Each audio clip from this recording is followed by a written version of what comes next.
Hello and welcome to the stream, everyone. Those who have tuned in. Let me just get the overlay up. It's wonderful to see you all in chat, or few in chat nice and early. Let me get the box score up. Here we are. Welcome, everyone. Happy New Year. Happy New Year if you are. If you've reached that point already, it has over here, but if you're not there yet, I'm going to say it anyway to have all my bases covered. This game today is going to be up against the Hornets. You would assume that we will get the job done today to make it win number 11 in a row. Short disclaimer, I won't be doing the whole game today. Hopefully the game is over by the time... by the time I have to leave, but we're going to do what we can today. The starting lineup remains the same. The injuries remains the same as well. And I've got some fun facts for you all today that I've sourced off Twitter. The first one, Kevin Durant and Kyrie Irving in December. As of a couple days ago. Obviously, the last game was a couple days ago. Kevin Durant's averaging 29 in the month of December. 7.7 boards, 5.5 dimes, and shooting an unbelievable 58, 40, 94% shooting split. And then you've got Kyrie. And you would expect there to be a drop-off.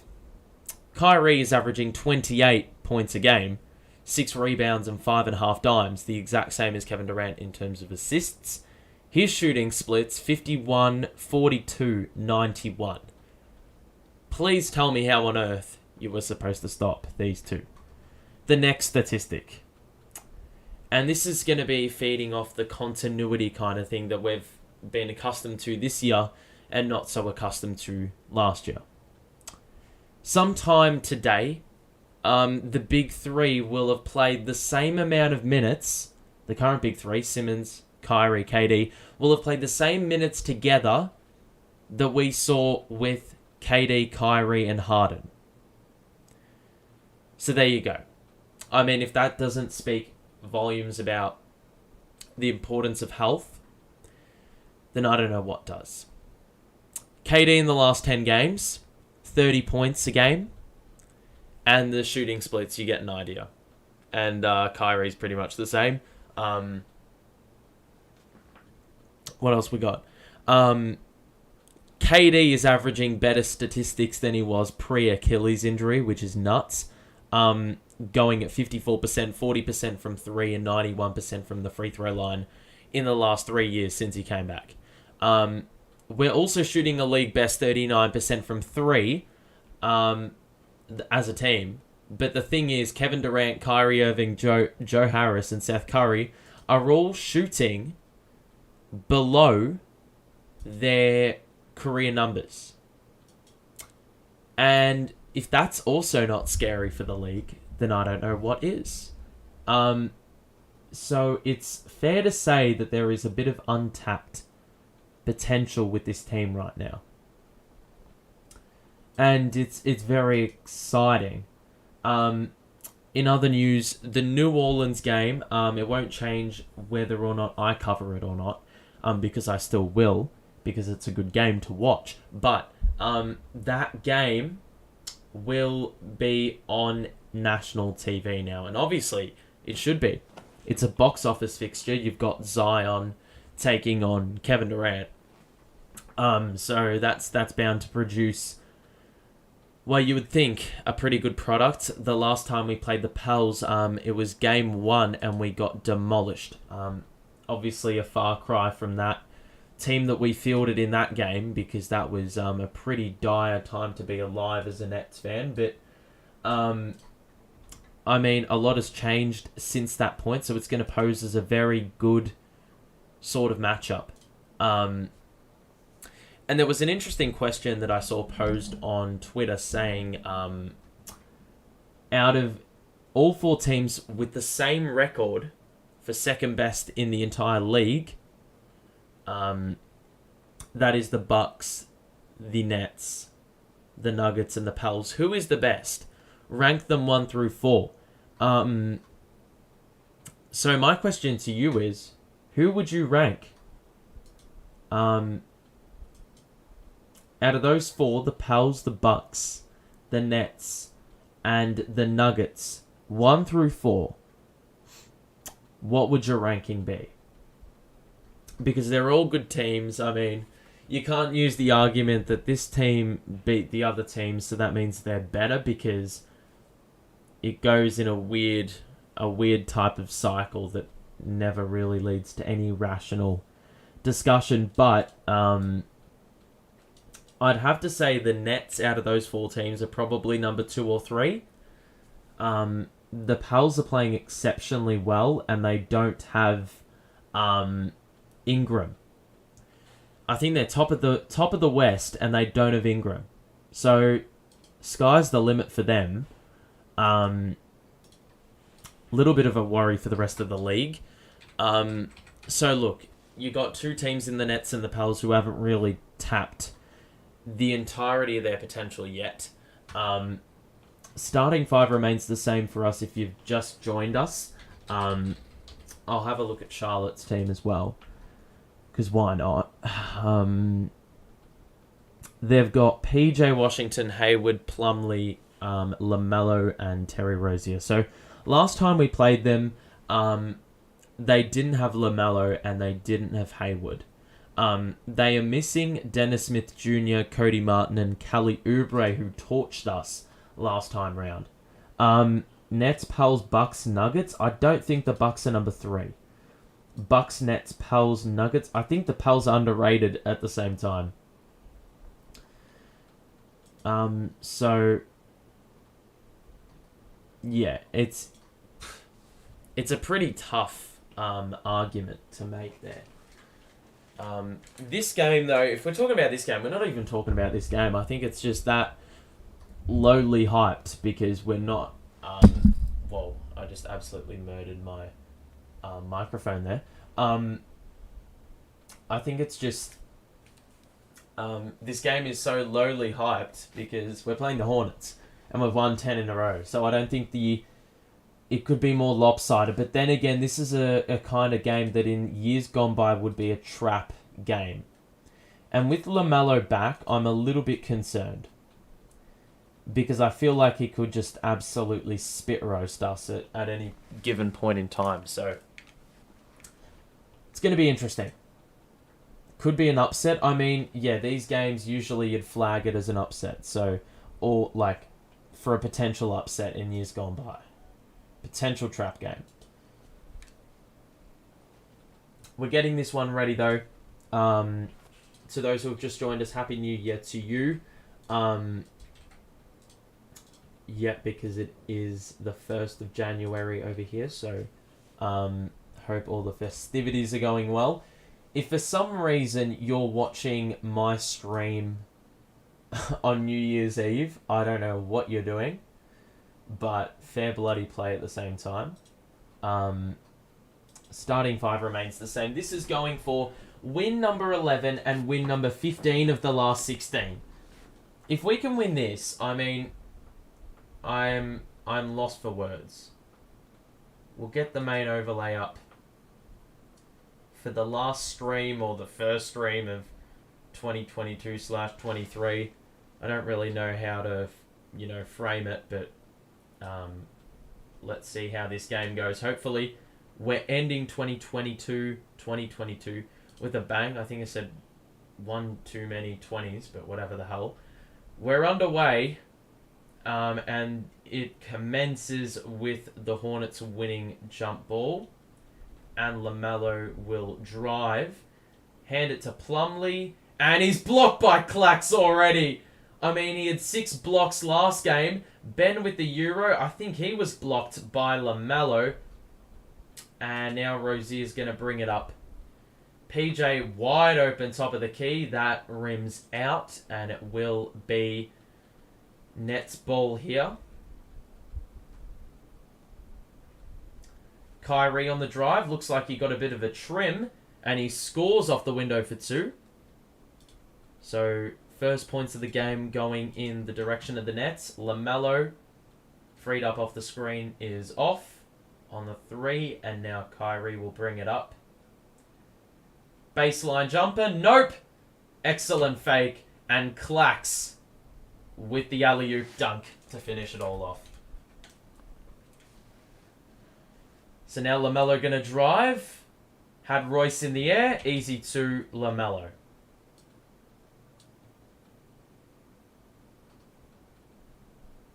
So Ben's going to bring it up. What's the highest win streak ever? I believe it's about 37 games. So long way to go before we reach that. Or 34 games, I think I read somewhere. KD pulls up from the elbow, and that is money you already know. So LaMelo going to bring it up. Plumlee, Rozier cuts back door. Kyrie covers that well. KD extra contest, and a miss created after Rozier missed the mid-range. Royce in the corner, doesn't shoot the 3, well covered. Kyrie, gonna shoot the 3. Ben set the screen, it hits back iron, and Hayward with the long rebound. So Hayward gonna bring it up. LaMelo, nope. He's gonna kick it out to Hayward. Hayward pulls up for 2, and he's good. So Hayward probably wants to find his shot early. KD going to slow the tempo a little bit. Cross. Baseline 2.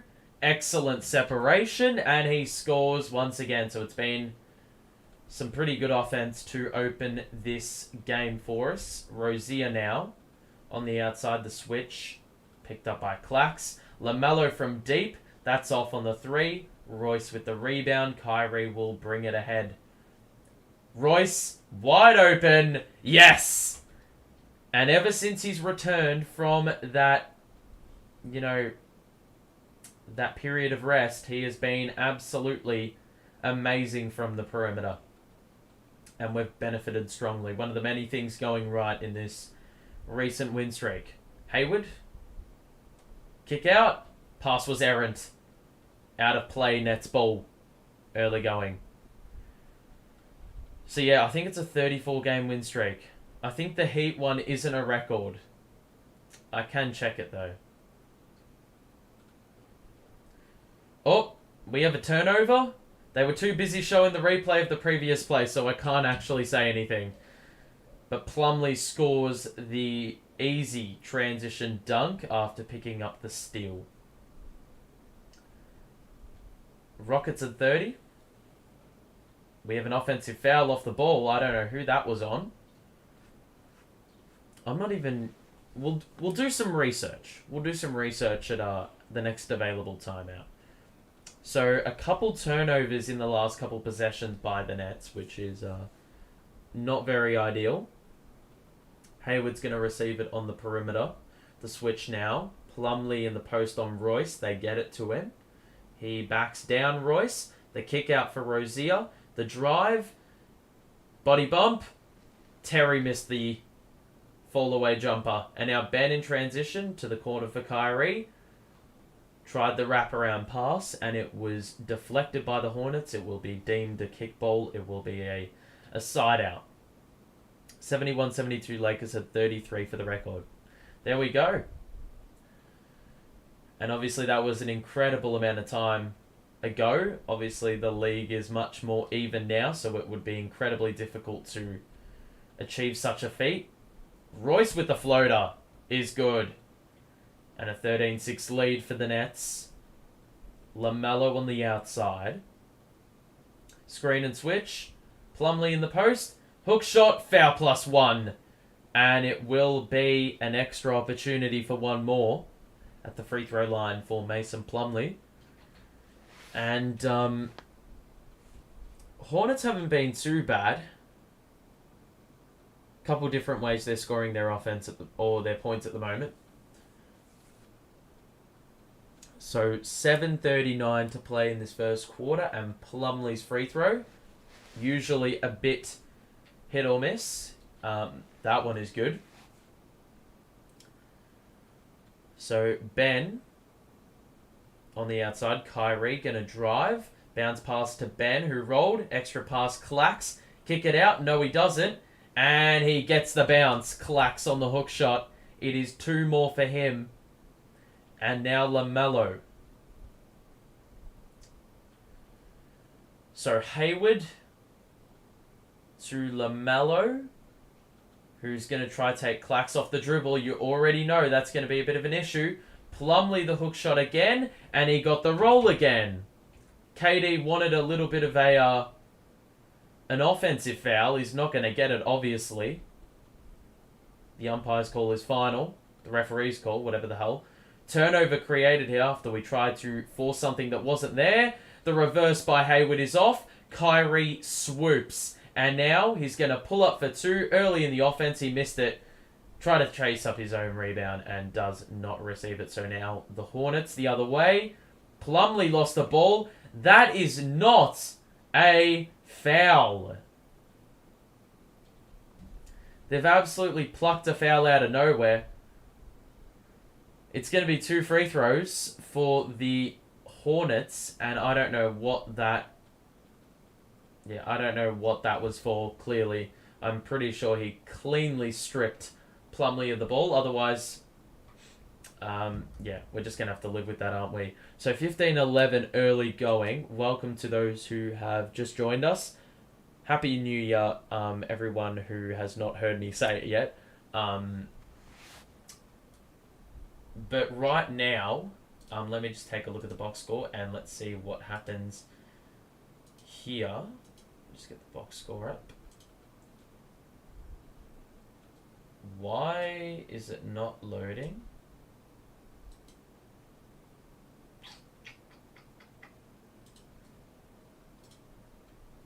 Okay, there we go.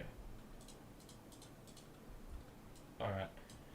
So you can see the offense has been pretty good to open things. You can see everyone's gotten involved in one way or another.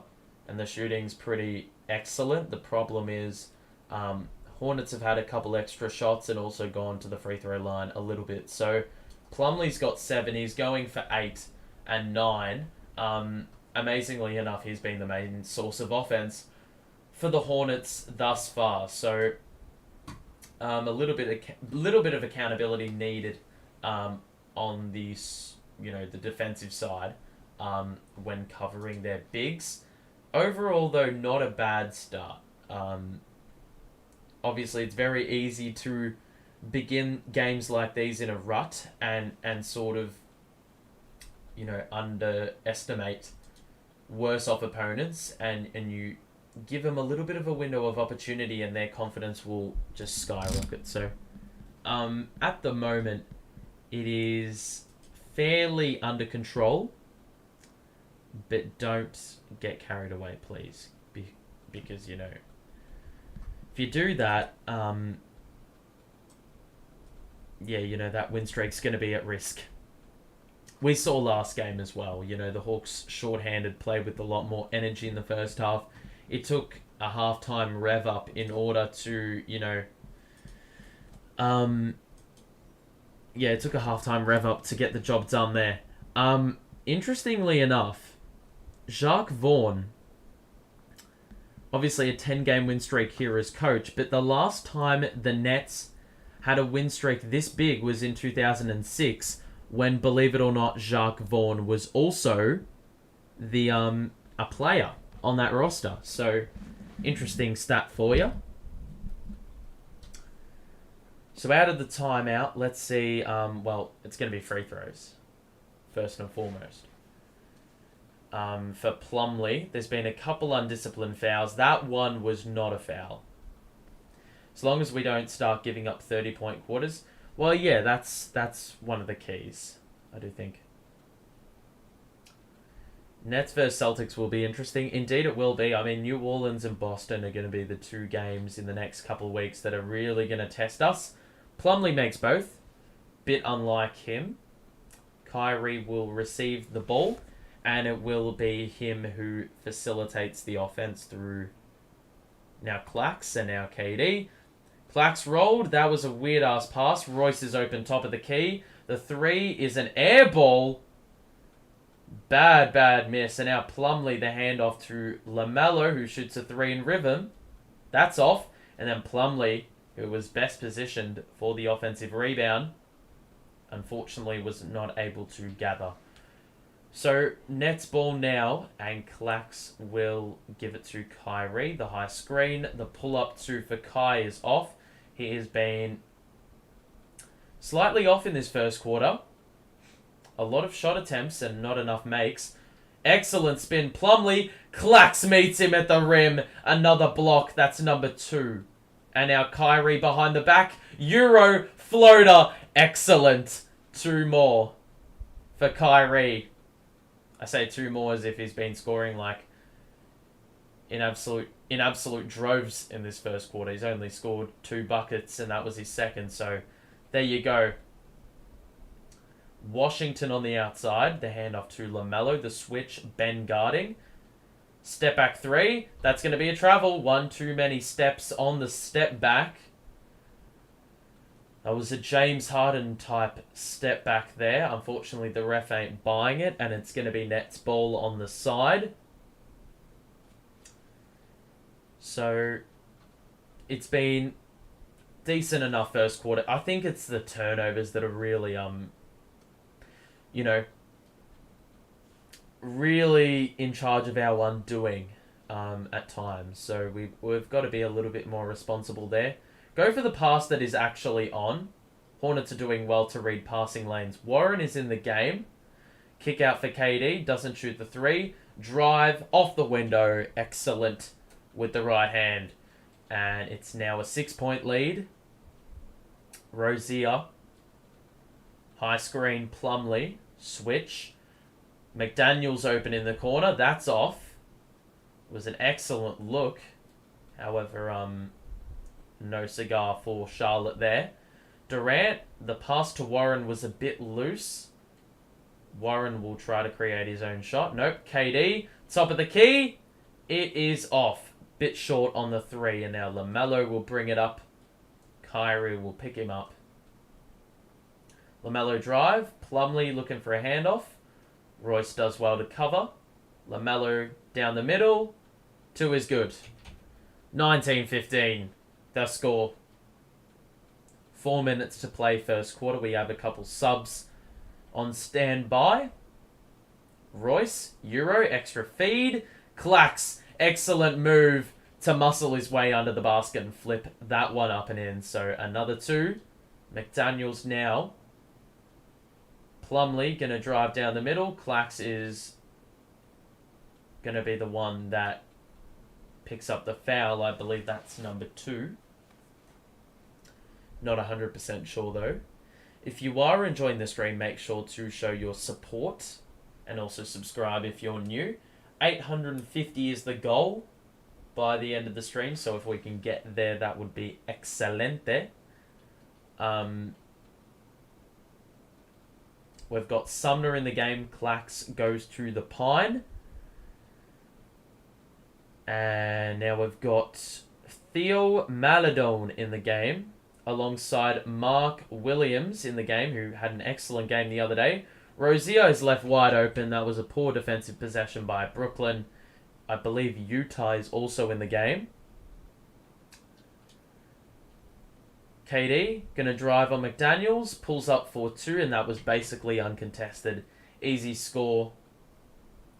And the leaders hovered around 5. The Hornets have done a pretty good job of ensuring the scoreboard continues to tick over. Rozier, the kick out for McDaniels, who drives on Curry. Off the window, that's also good. So, those matchups, Curry on McDaniels, that's going to be exploited every day of the week. Curry the drive, the kick out to Utah in the corner, and now KD on the wing. Now Seth in the corner, gets past the closeout, the kick out for Warren, top of the key. Excellent look. Good ball movement. Rozier, who is guarding him? That was all Utah's fault. I don't know what he was doing. In absolute no man's land on that possession. And now with 2.5 to play, Curry will get the screen set for him. Off the window, and that's easy. Way too easy if you're, you're looking at it from a Hornets perspective.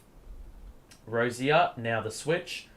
Thor is in the game, not the superhero. Maladon. McDaniels, no hesitation. That's off. Rebound, Warren. So it's been a pretty pedestrian first quarter. Warren got rid and scores +1. It's going to be a blocking foul. I don't know who won. I think it was Maladon. We're going to get a timeout. And it's been a pretty low-key first quarter. There hasn't been too much that's happened that's really, disappointed me. There hasn't been really anything that's gotten me hyped either. It's been reminiscent of a training drill, I would have to say. Are the Nets the best team in the East? Well, yeah, currently they are the best team in the East. They're playing like it. But if we're talking full strength, I mean, that's a completely different argument. And even so, when you're trying to rationalize that argument as to who is the best, it's so difficult to visualize what the best of a team looks like, if that makes any sense. Like, there's so many samples that you can base a team's best off that, I mean, quite frankly, the argument remains really difficult to justify. And I think it's an argument that happens way too often. I mean, obviously it wouldn't be sports media if you're not trying to create discussion, garner discussion through simple questions like that have so many different answers, so many different reasonings. So it's a really tough one to... Like, if you said the Bucks were the best team right now, or the best team in the East, what do you base them off? The Boston Celtics haven't been... They have been above average in the last 10 games. If we're talking recency, the Nets are clearly the best. They're the most scorching. They beat Cleveland. They beat Milwaukee. Bucks only have Giannis. They've got some good plays. Bucks overrated. Well, if you want to say that they won, they won a couple of years ago. I mean, that's a couple of years ago though. That argument's a bit void. Giannis carrying Jrue's career. I think Jrue Holiday is one of the most underrated players in the entire league. At the same time, he does have a lot of games where he goes missing or shoots very, very inefficiently. So, you can make a case for both. Warren makes the free throw with the soft touch, and it's going to be Charlotte with possession going into the final couple minutes of the first quarter. So we've got Maladon to Hayward, and now McDaniels back to Hayward.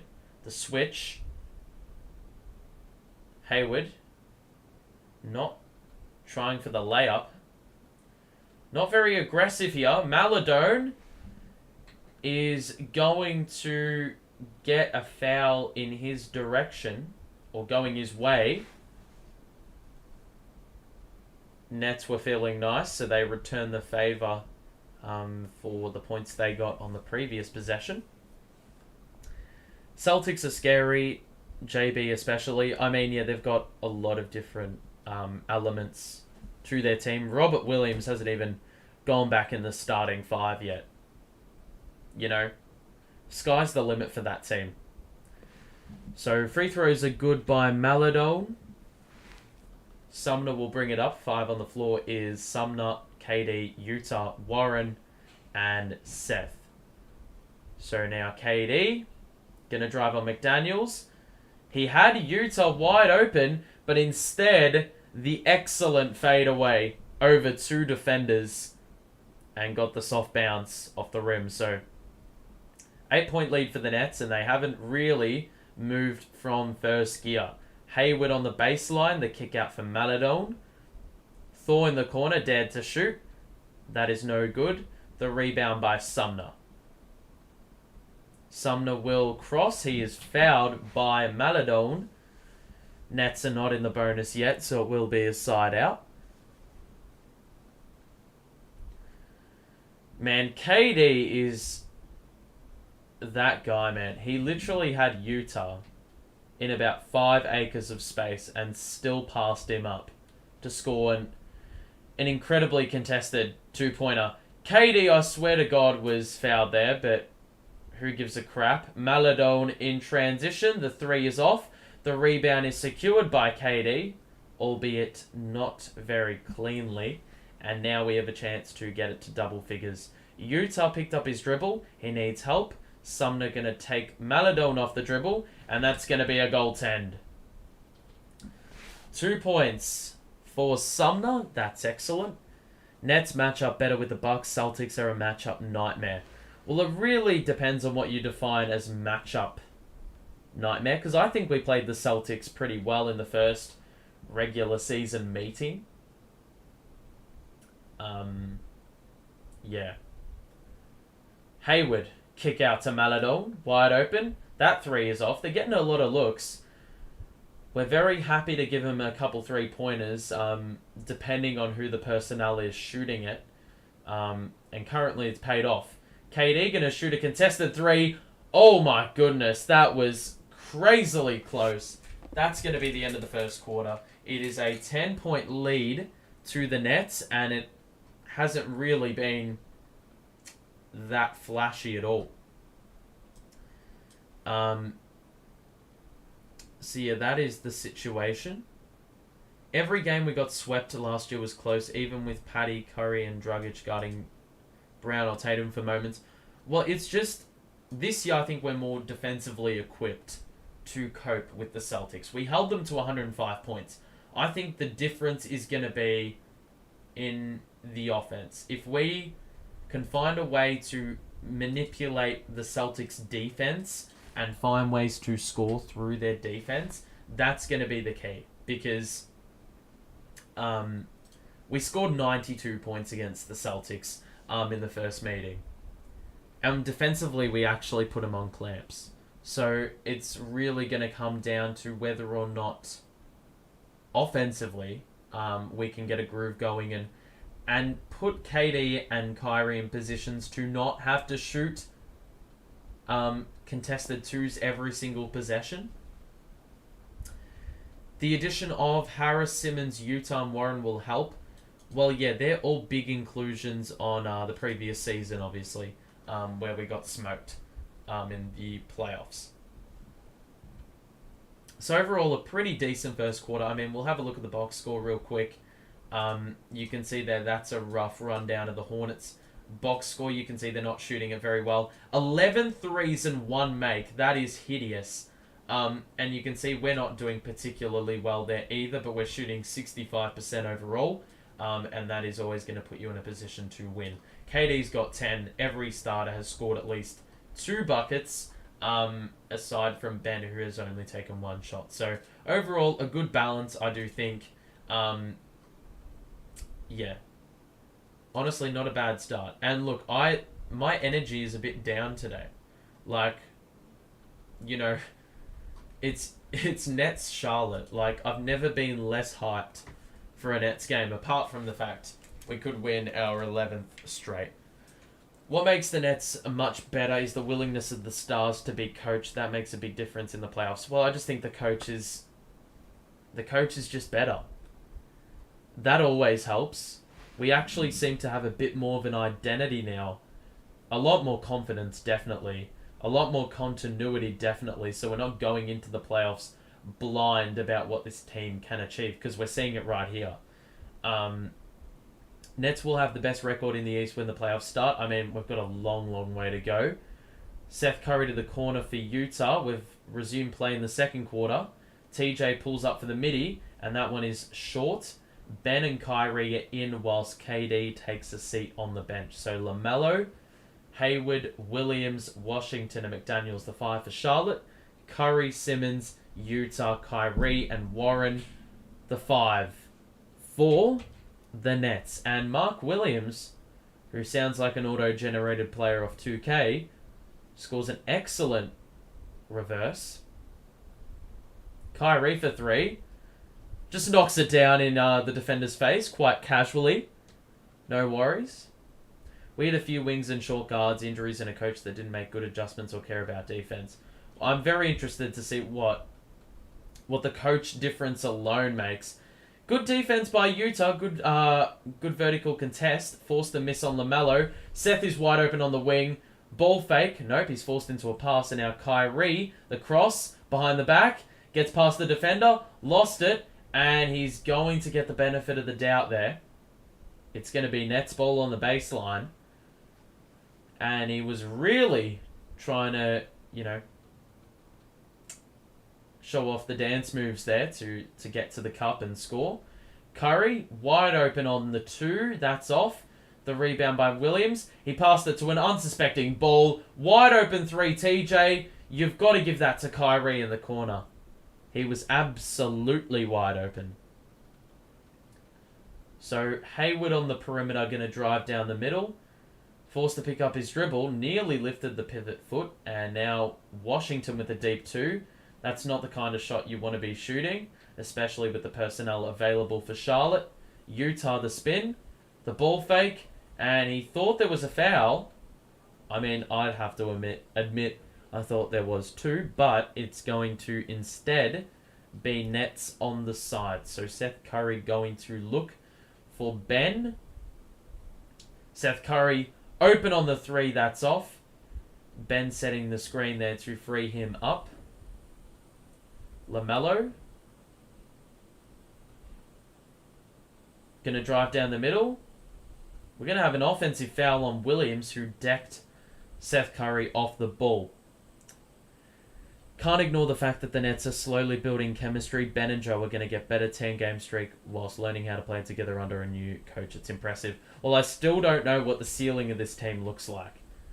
That, and we also mentioned before the game began, I believe to this point now, Ben, Kyrie, and KD have played more minutes than we did with Kyrie, James, Harden, and KD as well. Kyrie is fouled on the 2 in the mid-range. He was doubled up, and one of those 2 defenders were quite over-eager on the contest. So it will be shots coming up.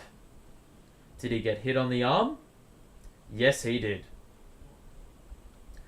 Hence why the shot was so short. That was not a clean block. But yeah, we were saying Ben, Kyrie, and KD have played more together in one season, 30 games in, than we ever did with Kyrie, James Harden, and KD. And that was over, a season and a half, basically. A season. Just over a season. So, it's no coincidence that this team looks more cohesive, because we're getting more time to see these 3 mesh. The 3 centerpieces of the team are playing together a lot more often. Hayward on the 2 is off. Williams tried the putback. Unfortunately, he was the outnumber, and now the Nets will go the other way. Warren in the post, going to face up LaMelo, and there was a travel involved. The pivot foot was moved. Not going to lie, that's crazy. It is. But it's, as I said, no coincidence that we're playing better. And it's run through the whole team. Just generally speaking, injuries, I swear to God, in the last 5 years have never been this few and far between with the Nets roster. We've been surprisingly healthy. Williams sat under the rim, and TJ Warren was... Well, he had no chance. Utah tried the bank shot from 3. Not sure if that was intended, but it's off. And now Hayward the other day. The cross. Or the other way. Not the other day. Kyrie. Gonna drive. Washington got flattened by a Ben Simmons screen. And now it's a 5-on-4 inadvertently. Utah off the window. And Williams soared for the block, but wasn't able to get there. So... Another 2 for the Nets. The 13-point lead is there. What a take by Williams. And I do feel as if Clax may need to come back into the game. Because right now, Williams is just getting his own way at the moment. Not only that, we never had a full healthy team for a long stretch. Well, yeah, aside from Joe Harris, we've actually had a very good run without injury. So that's so important to a team's success. I don't think many people realise it. When we had, 40-something different lineups last year, 50-something different lineups last year. I mean, Steve Nash didn't say many things that made sense, but that was one of the things. Every single time he would blame a lack of continuity and constant injuries. Well, that is one of the things that was incredibly valid. McDaniels with the putback, we're looking a bit undersized under there, so probably a point of emphasis.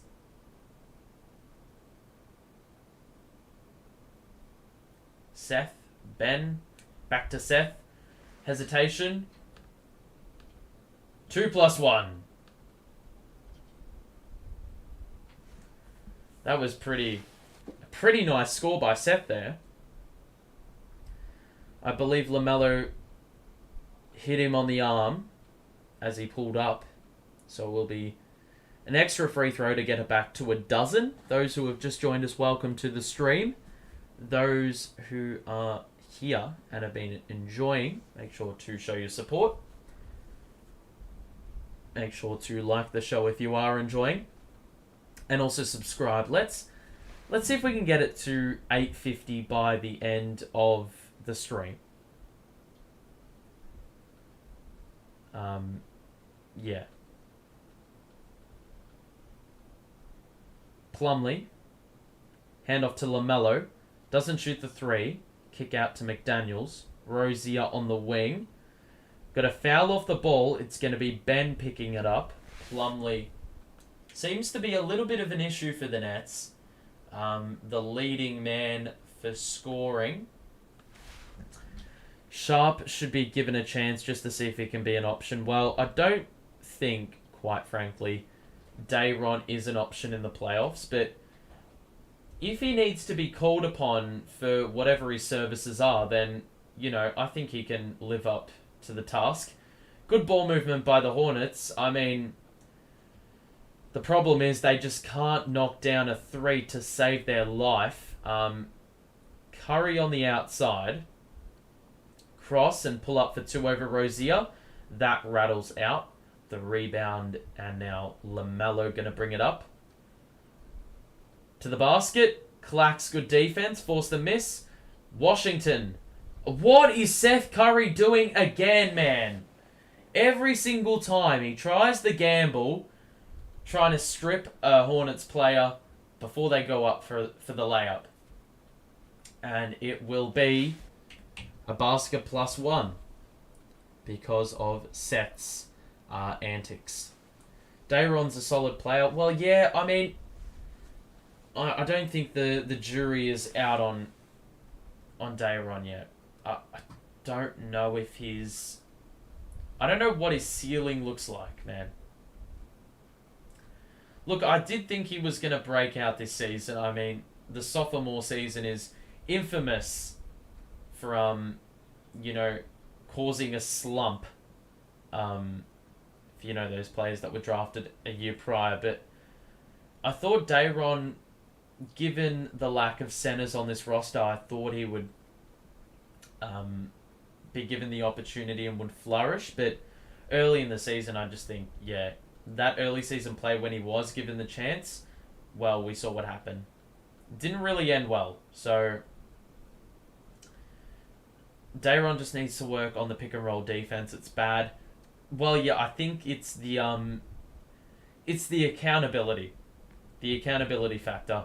Jacques Vaughn has shown this season to not reward players who aren't playing well. Most of the time. I mean, with Steve Nash, it was a normality. Every single game, there was always something you could argue with regards to the rotation he was putting out. And as we said before, he didn't have players available at times, but even so, there were noticeably better matchups that he can, or not matchups, plays he could have put on the court that were seemingly just ignored. So, yeah. He needs playing time. You get better with consistent minutes. Well, yeah, that's always the key, but it's just whether or not we can afford to do that with the team we've got. Sure, if we had a younger team, I mean, it would be an absolute no-brainer. But the thing is, it's not as simple. I mean, for games like this, potentially, you could roll him out there and he could, go to work a little bit. But, yeah. Look. It's another one of those dilemmas we always seem to have. But, look. I think in the long-term, Dayron will get his chance. But if we're playing in the now, Clax, it took 2-3 years. No, it took longer than 2 years. Jared Allen, I mean, he was obviously exposed because there was no feasible center on the roster. If that makes sense. Or, yeah, no center that was feasible on the roster. Whoops, I forgot to start the timer. Clax is back on the floor. KD going to drive down the middle. Nice wraparound feed. We've got a foul on McDaniels after... Look, I thought he cleanly blocked him, but unfortunately the referees thought otherwise, and it will be free throws. Good wraparound by KD. That's a smart team play. It will be free throws coming up. So yeah, look, overall, this game has been a really... I don't want to say it's been a pretty down, game. Clax misses free throw 1. It just hasn't really felt like a game to be overly enthusiastic about, but...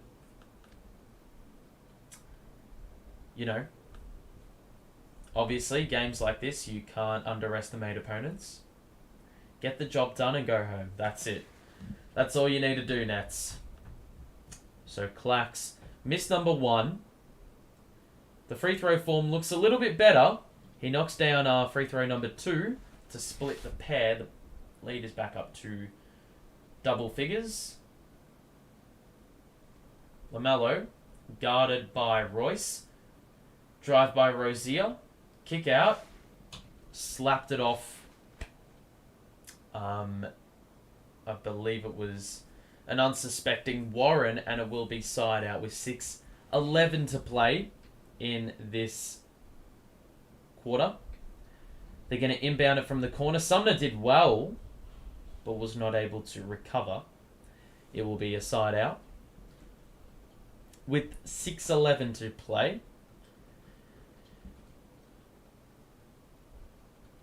Rozier, inbounded. Switch. Drives on KD. Hangs. Foul. 2 shots coming up. Happy New Year. Happy New Year to you too, my friend. Give Sharp 8 minutes a game. Better than going small and still giving up points in the paint. Well, for games like this, I feel like it's a bit more worth it, but look, I'm not going to die over it. 8 minutes a game, it just seems like a bit counterproductive. JV knows what he's doing, so no biggie. Yeah, exactly. Yeah. I mean, ultimately, I'm not the coach for a reason. He is the coach for a reason. I'm not going to argue the point, am I? So the lead is back up or down to 8. Sumner feeds KD in the post.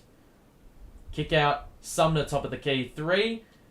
Got to be practicing those in training. He misses that. Back iron. And now the rebound for the Hornets. Rozier weaves through. Catch and shoot 3 ball. Off.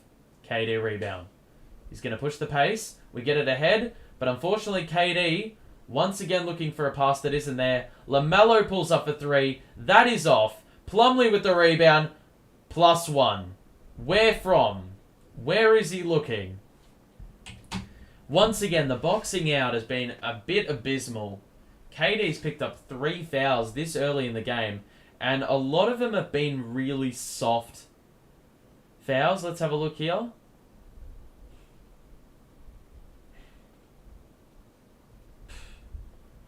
So, look, it's going to be interesting to see if they send KD to the bench. Plumlee's free throw, I mean, that looked pretty poor on the release, but it's actually online.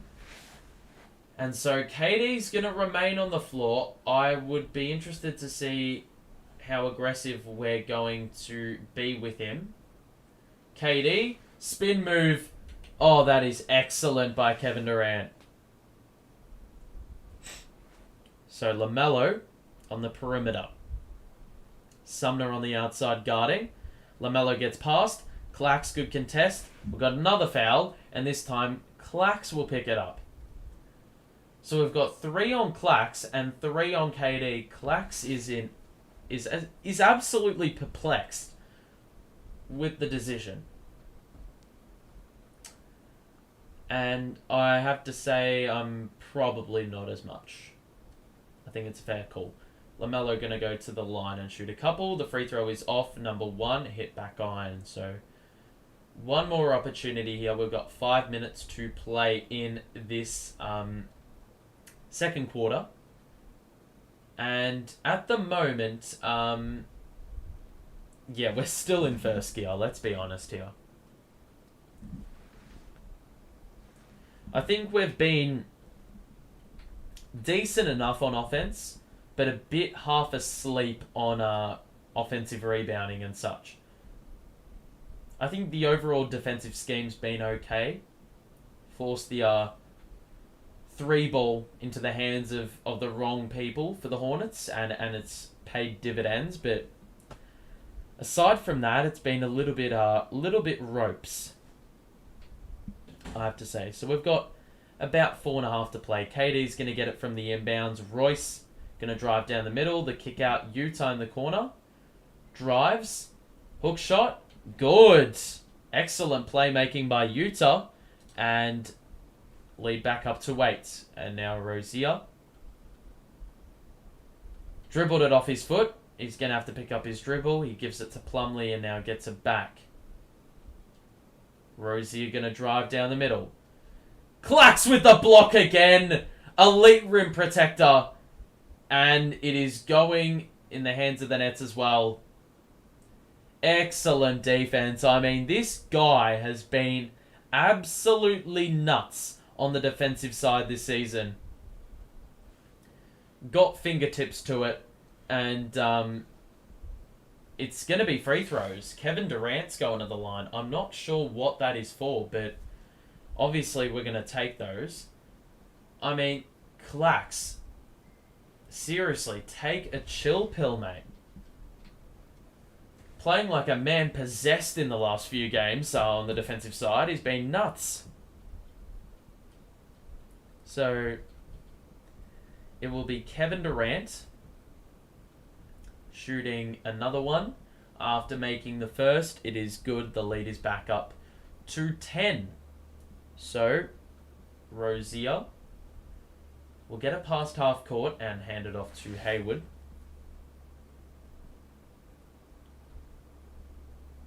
Rozier. Plumlee in the post on KD. Forced the kick out. Hayward for 3. That's off. And Utah with the rebound. I honestly think Plumlee should have shot that too, man. He had KD in an awful position and he's on 3 fouls. You should have attacked that a little bit more. Instead, Nets.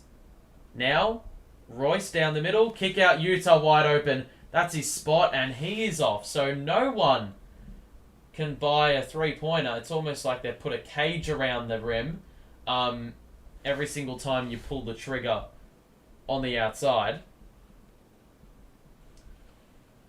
So the Nets are shooting 17% from 3. Believe it or not, that's not even the worst mark. The Hornets are shooting a grand total of 6%.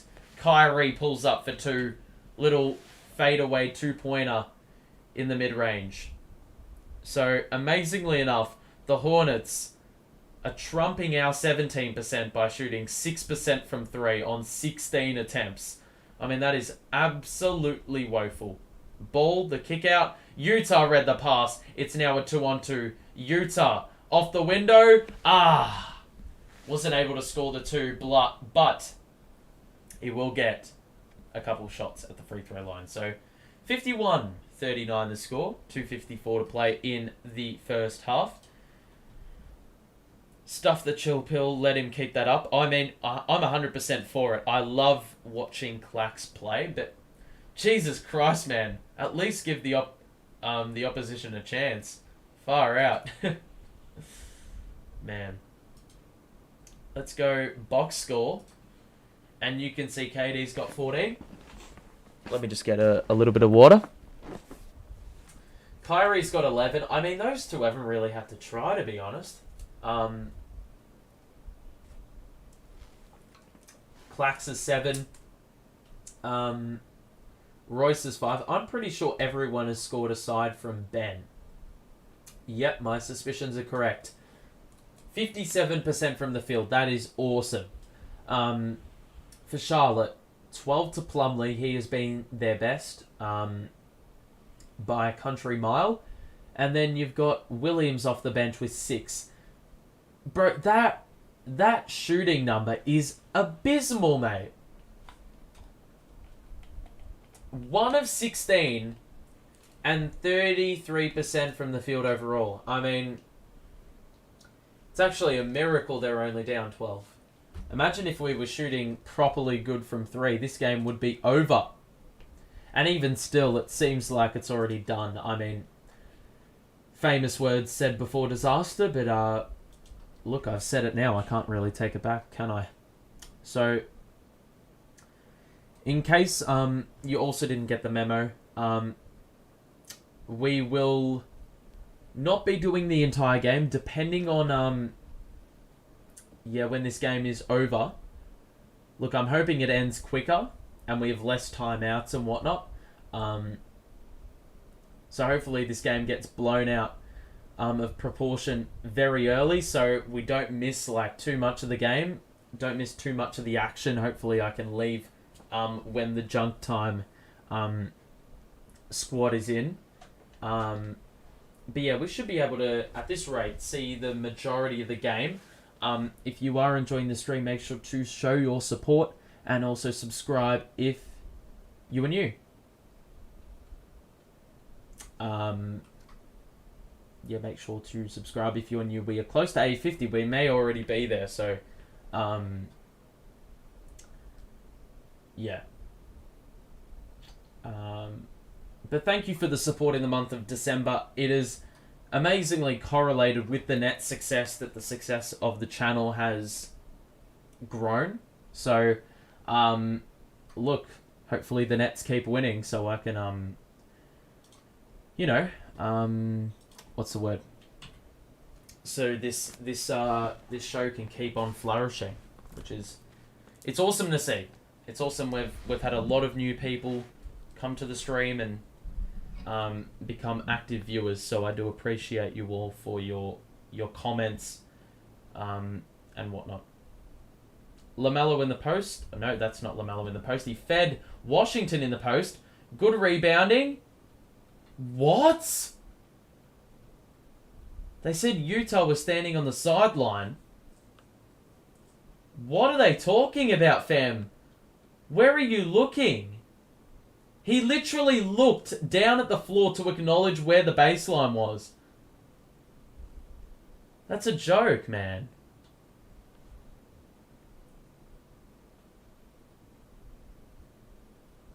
Man, interesting call.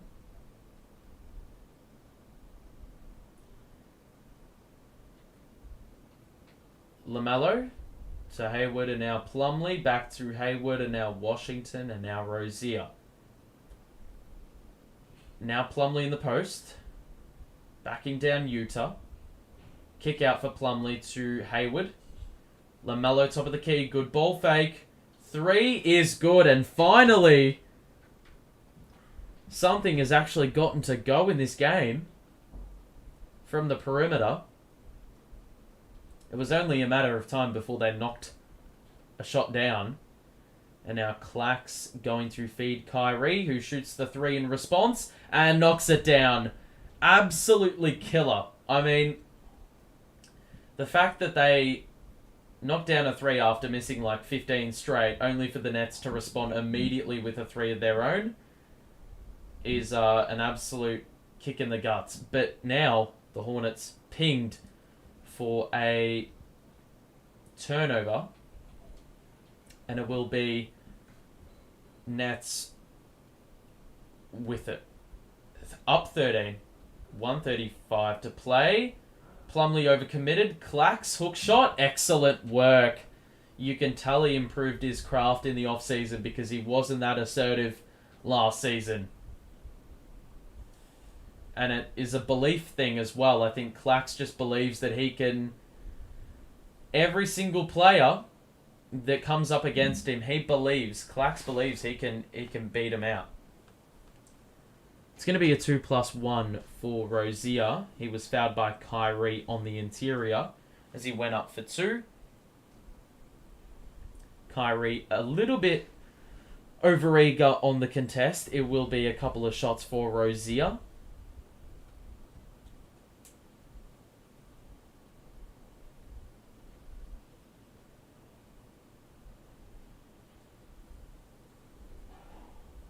Rozier's free throw is good. Lead back down to 12.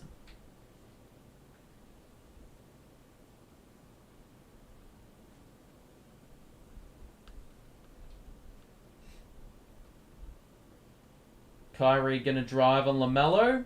Pulls up for the short pop. Got it. 59:45. We have breached the final minute. LaMelo to McDaniels.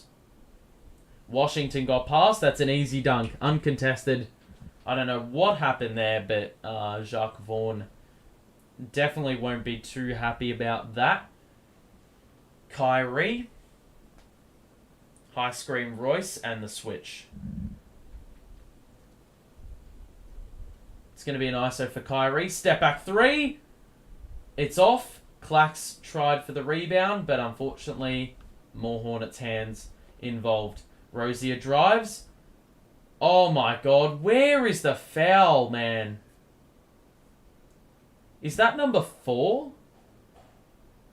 It's going to be number 4 on Clax. What is that?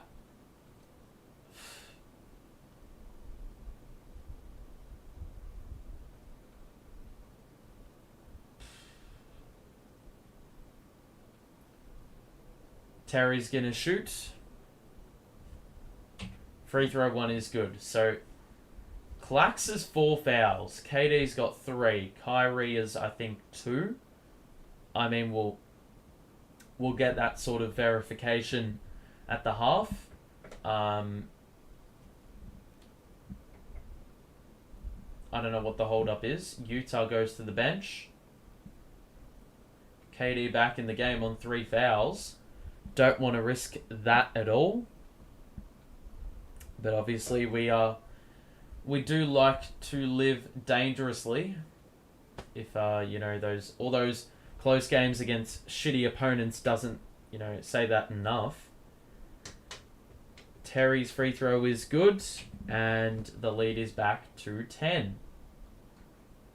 As much as the Hornets haven't really played their best brand of basketball, it hasn't really exceeded 15 points. KD will slow the play down.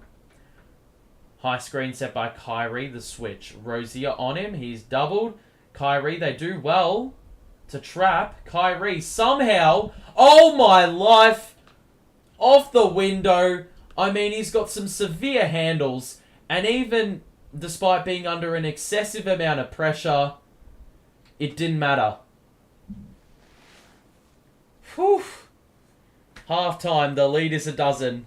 And look, we haven't even exceeded second gear. 61-49 is the halftime score. Let me have a look at what's been going on in the chat. I've got a date? Definitely not. It's It's 12 in the afternoon. I don't think it's too early for that. Clax wants to be in the Defensive Player of the Year talk, which is far-reaching, but I like it. Yeah, 100%. Yeah, I mean, he's not going to get it because, you've got to be the best of the best, and you've got to do, you've got to get the steals, you've got to get the blocks on a consistent basis. I do think, given KD and Kyrie are on the same team, it's very easy to be swept under the rug. But at the same time, yeah. Look, he's been excellent this year. He's averaging 2.5 blocks on the year. He's been a key piece of our, what's the word? Our reinvigoration, I guess you could say. But yeah, he won't get it. Purely on the backing that he hasn't done... Well, look, I don't see why he can't make a case. Because he's been awesome. It really depends whether he's able to sustain it. I think it's too early. Too early to say. Simmons, or where is Ben? I don't know where he was in the first half.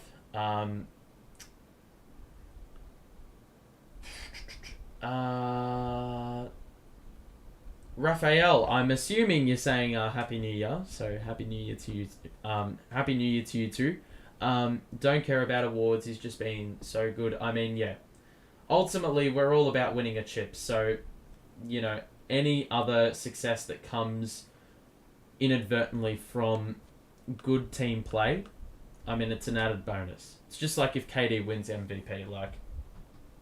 It's excellent, if he wins MVP. But quite honestly, we're going team accolades over individual accolades. That is the key. Yeah, that's the key overall. That's why, a lot of the off-court drama, a lot of these, debates about who the best player is, I don't buy into any of that because it's all about what they do for the team in the now whilst I'm supporting them. Let's have a look at the box score at the half, as you know, is the deal. It's always the deal. The Hornets, 2 of 18 from the field. I mean, do I need to say any more than that? Shooting 36% overall, I mean, that's not going to help you either. And overall, LaMelo, who's supposed to be their big boy, I mean, he's shooting 3 of 10. He's missed 5 of his 6 threes. Rozier hasn't been awfully great either. Plumlee's probably been their best player and most consistent player. And then you look at the Nets, who have shot the ball pretty badly from 3, but in saying that also, from the field, we've been pretty excellent. I mean, the assist number probably needs to go up a little bit, given how much we're scoring. KD's got 14, Kyrie's got 18, and it has been the most effortless 18 points of all time. Severely over-exaggerated statement, but those 18 points, I mean, I couldn't tell you that he scored 18 via the way he's played, and really the game has really lacked punch. I think that could be partially to do with the lack of 3-point shooting in this game, but there's been a lot of good offensive craft on the interior. This game would have been definitely over and done with if we would adequately box out on the interior. Because if we look at the offensive rebounding numbers, we have not had 1 offensive rebound and they've had 5. That's what sees them have the rebounding edge. I don't even think that was English. 7 turnovers for the Hornets, and we have only had, I don't think we'd have many. We've had 8. So I actually didn't think that was our number. I thought it was a bit lower. I thought we stabilized a bit in the second quarter, because the first quarter it was a little bit all over the shop. But look, overall it hasn't been too bad. I mean, we're up a dozen. As I said, it hasn't been the most flashy of games, but look, games like these, it doesn't matter how you do it. That said, even despite the the turnovers and the missed 3-pointers, we've still got 60 on the board. So, I mean, that really tells you all you need to know about the capability of this team in terms of scoring, and what they've got in their locker. You can see the Hornets as well. I mean, no blocks. You know, it's not really glaring at me anything. The fact they've got 4 steals and we've had 8 turnovers means that they're getting a lot of, or we're doing a lot of errant passing that's leading to turnovers from a dead ball, which benefits you anyway because you can get back on defense, and the Hornets have to basically reset like they've just conceded a bucket. So overall, it hasn't been great, hasn't been bad either. Ben's only the 12 minutes. It's been an interesting call to play him that little. We've favoured TJ and Utah over him in this game, which is an interesting call because I would say you need a bigger body to guard Plumlee on the interior, or an extra body always counts, but I also think with the 3-point shooting or the lack thereof, Utah and TJ in the game is probably a decent idea, I do think. Utah already has 3 steals, which is really admirable by him. And you've got 3 blocks by Clax. So it's very clear where the defensive acumen is coming from. That'll do it, though, for the first half. So it's been a pretty good half. Actually, I'll leave the box score up so you can embrace it in whatever way you want to. But I do have a question also. I'm going to put a little Q&A up. And the question is, well, you'll see it in a moment.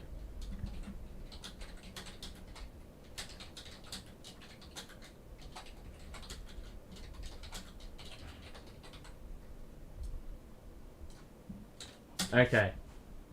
So, as per the follow-up on the community post I did, which has seen a very overwhelmingly positive response, I'm going to be doing some mid-season awards. I'll do a live awards show. It'll probably happen mid-January, either before or after the Celtics game.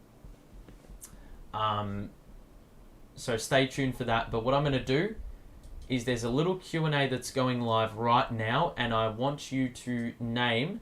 It will be fan awards, so you will have the opportunity to vote. Name some awards you'd like to see for the mid-season awards. It's a pretty simple question. It can be as simple as most improved. It can be something like fan favorite. Lots of different awards. 6th man of the year. You can name it, whatever you want. But make sure to put them in, because that will all contribute, and I'll, we'll have a live show when the time comes. So make sure to put your answers in.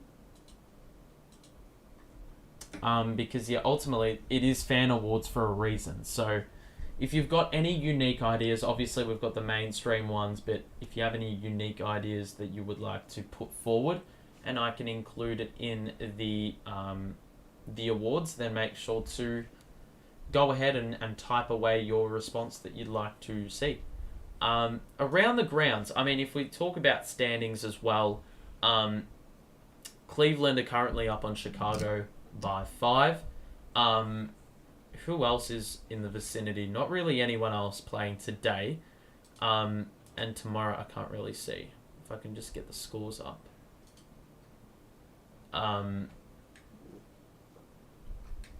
You will see, well, tomorrow we've got the Bucks playing the Wizards and the Celtics up against the Nuggets. What a game.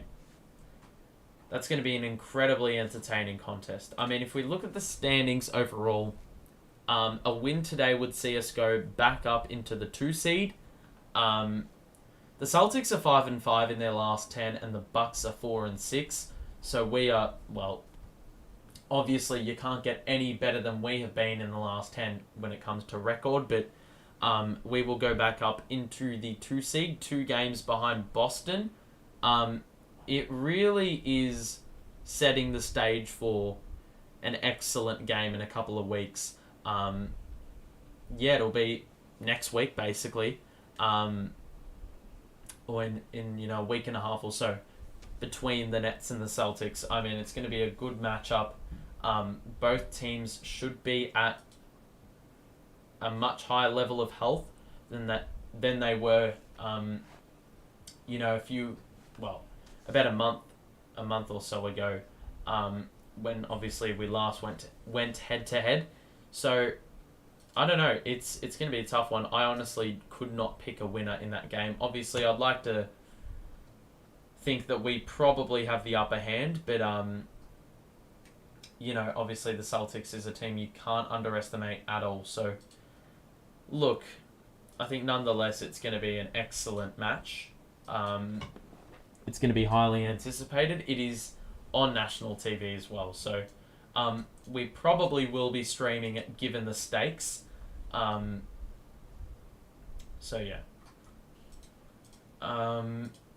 If you are enjoying the stream, make sure to show your support and also subscribe if you are new, to get us to 850. I think we're already there. That's just a bold guess. I haven't had a look. Let's have a look now. We're on 848, so a couple away. If you want to show your support, that is much appreciated. It's more so if you want to stay notified for when I go live next, which is in 2 days' time, when we play the Spurs. Hopefully that's us having a crack at making it 12 straight.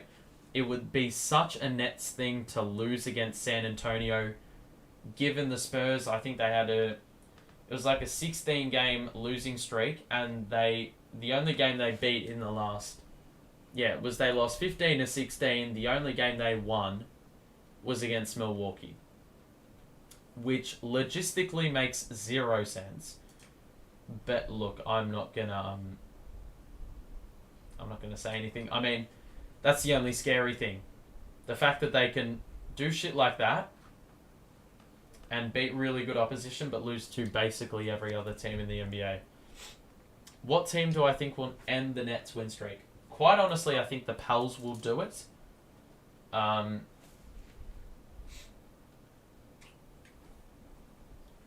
the Pels just looks so formidable. Very scary. And Zion looks like an absolute force. Fairly scared. So yeah, we'll have the Spurs, the Bulls, and the Pels in the next week. All 3 games will be covered on the channel. So yeah, make sure to be notified or stay notified. And then next week the week after, we only have 2 games. So we'll probably do the mid-season awards round about then. It's basically the halfway point in the season. So excellent. Joe is useless at this point. Well, I would not say that. I think Joe is the guy that bails you out of the Seth / Paddy minutes and can shoot threes. Basically offers the same skill set, basically. The Hornets have only won 2 games in a row once all year. Yeah, well, I mean, it's not boding too well here. Did they win last game? I'm not 100% sure. He can't stay healthy anymore. Well, he doesn't even need to be... the luxury is there where he doesn't have to play every game. And it's okay. I mean, come playoff time, you probably want a little bit more assurance that he's going to stay on the park. But I've seen Zion play in person and he was cooking us inside the paint, and I want to see how we match up now. Well, yeah, we were completely different unit. Missing players, like Utah, TJ didn't really get... Well, TJ was out. Utah didn't get minutes. We had Steve Nash as coach last time. You know, a lot has changed since that point where we got flogged. The scariest thing I would actually have to say is Valanciunas. But I do think Clax can hold his own there. Shot clock winds down for the Nets. Royce is wide open in the corner and he knocks it down. Easy three-pointer. Lead is 15. So LaMelo gonna drive. Shoots a three. That was an interesting shot selection. Kyrie in transition. Royce, same spot. Oh, that was a bad shot selection. But Clax muscles his way. Oh my goodness. He's an absolute force on the interior. And Steve Clifford does not like that at all. Clax with the offensive board. He had Ben wide open under the basket. But he was like, nope, I'm taking it myself. And he was able to score off the window once again with some brilliant footwork. So, lead up to 17. I mean, it's, as I said, it's been pretty pedestrian today in this game. The lead is 17. We haven't really tried, let's be honest. And a good point you make, Brett. It is an offensive rebound. The first one of its kind in this game. So, good stuff. Good stuff so far. To start the third quarter. I just think we have to blow them out in the third quarter. Not only because I probably won't be able to watch the fourth, but also because what was the word? Oh, the thing I was trying to say. Also because just for my sanity. Just for my sanity. I don't want this game to be another one of those anxious ones. When we played the Hornets here earlier this year, it was a low-scoring affair, a tight tussle, and a game that probably shouldn't have come down to that. That game actually really marked the change in, direction for the Nets, I think. Because that was the first game, we held them to under 100, and then there was 3 or so games where we held teams under 100, and that really set the tone. Going forward.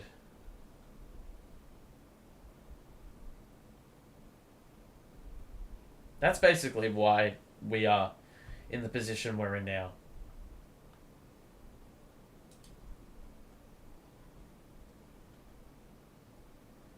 That was the first game of our win streak. Well, yeah, I think that did a lot to our season. Then a lot of people will, not many people will give us credit or give credit to that game for changing the tide entirely. Look. Even though it was probably one of the most ugliest of wins, I mean, it's changed the complexion of our season entirely. So, 66-49 the score. We have 11 minutes or so to play in the third quarter. And it's been a bit stop and start, bridging between the end of the second quarter and the start of the third.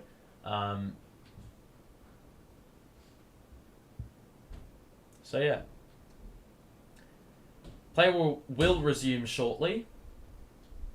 Lead sits at 17. I believe this is the highest margin of the game. Hornets will have to dig themselves out of a hole in order to get the victory here. Rozier trying to shake off Ben. Kick out to ball in the corner. 3 is good. They needed that. I don't know what they drew up out of the timeout, but regardless, they got the maximum for it. Kyrie to KD. Clacks in the high post. The handoff to Kyrie. He is trapped. Cross-court pass to KD. And now he's going to drive. Hit the deck, and I believe it's going to be free throws for Kevin Durant as the shot clock was basically expiring.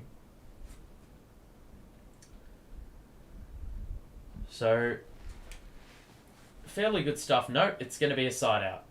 I thought it was going to be free throws. Probably the right decision in the end. Royce O'Neal now Clax in the post.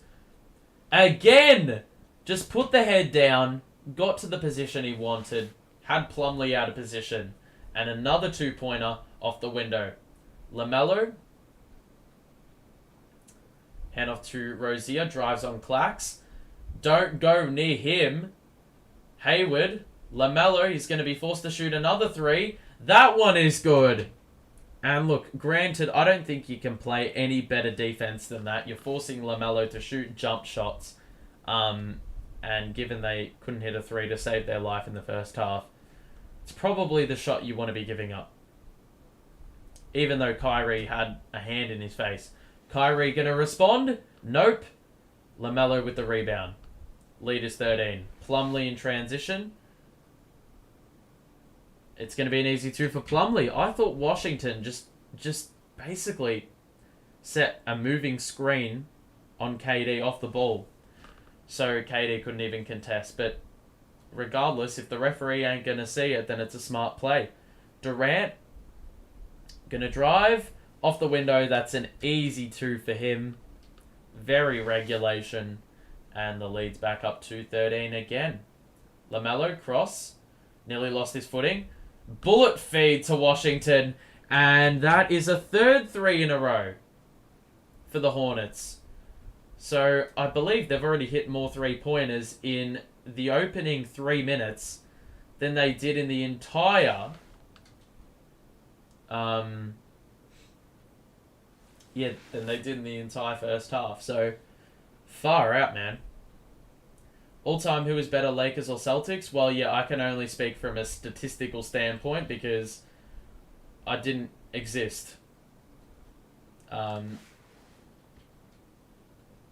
mean, if you're just talking about it, if you want my opinion, then yeah, I can't really give you an answer on that. But if we're looking statistically, well, then you've got your answer. Via Brett, who seems to be the statistician on standby every single time I need a stat. So fair bloody play. So it's going to be Clax shooting a couple. He was fouled on the alley-oop chance, and it will be shots.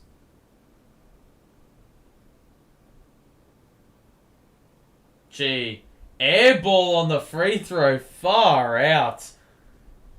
Fix up your form, Clax. Man, that was hideous.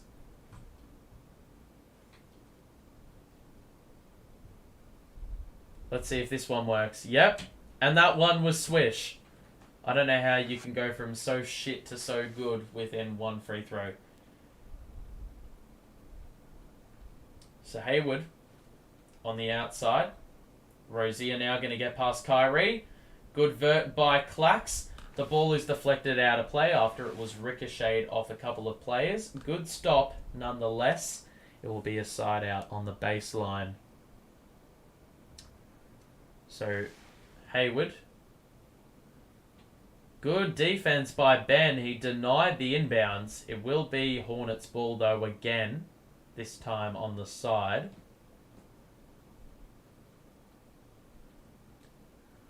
Clax, good read. And he nearly saved it again. Shit, I just started the timer when it absolutely wasn't going. So 8:16 to play. And slowly they're retreating because we've done pretty well to deny the inbounds. Hornets will gather it at the half court. LaMelo the floater, nope. Plumlee with the alley-oop dunk for 2.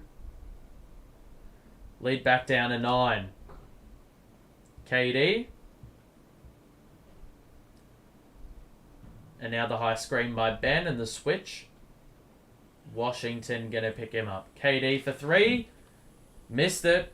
Not the kind of shot. Not the shot. So LaMelo. Switch again. KD picks him up. LaMelo deep 3 again. He's got it! And a timeout is needed. And all it's been in this third quarter is the Hornets knocking down 3-pointers. It's really been that simple. it really isn't rocket science. I mean, we look at the box score now, and that is not what you want to see, nor will you understand. Sure, we've hit a three-pointer and we're shooting the ball well, but the problem is the Hornets, as much as 26% is awful, it was actually worse before. So, look, giving up like 4 or 5 from 3 in the third quarter is not going to help you in any way possible. That is why they've already scored 16 points in 4.5 minutes after they scored 49 in the entire first half. So, we're asking for it. Fair play to LaMelo, though. 1 of 6 at the half. He is now 4 of 10. And has been a vital cog in their fight back. So, look. I don't know what it is. Usually we come out the break with, a little bit more gas than this. Right now, we're looking a bit lethargic, I have to say. Bit of a poor showing, out the gates in the second half. So I'd expect a little bit more.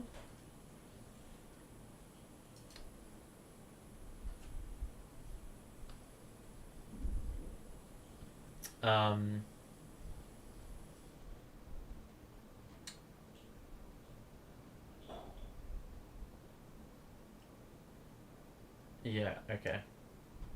So Look, I don't know what the improvement is. I just think, we've been settling for a couple too many threes on top of, already conceding 3-pointers. I just think we've got to take it into the paint. When KD drove and had that easy layup opportunity because I think the Charlotte players were gambling on him shooting a mid-range, that's the kind of mindset we've got to adopt. That and look, I think Clax in the dunker spot has been extra impressive. So yeah.